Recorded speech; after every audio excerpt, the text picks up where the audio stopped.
আমি ব্যক্তিগতভাবে রিচ রান্না খেতে ভীষণ পছন্দ করি, কিন্তু এখন যা গরম পড়েছে রিচ রান্না ছেড়ে আজ একটু হালকা পাতলা রান্না করেছি।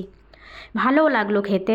নিজের পছন্দ মতো রান্না করেছিলাম। প্রথমেই ছিল গরম গরম ধোয়া ওঠা ভাত, তার সঙ্গে এক টুকরো লেবু আর ছিল শসা। আর এখানে নিয়েছিলাম আলু সেদ্ধ, অর্থাৎ আলু মাখা, আর পাতলা করে চিকেন। খুব কম তেল মশলায় রান্না করেছিলাম। আর গরমের সবজি চাল কুমড়ো দিয়ে মুগ ডাল, এটাও ভীষণই সাধারণ মশলা দিয়ে রান্না করেছি।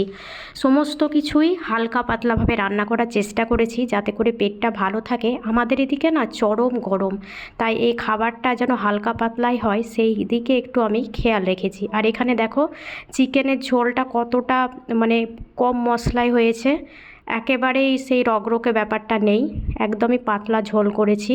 আর চিকেনের ঝোলের সঙ্গে আমার লেবু চিপে খেতে ভীষণ ভালো লাগে। তোমরা কে কে পছন্দ করো কমেন্ট সেকশনে লেখো। আর ছিল শসা, দারুণ লাগলো।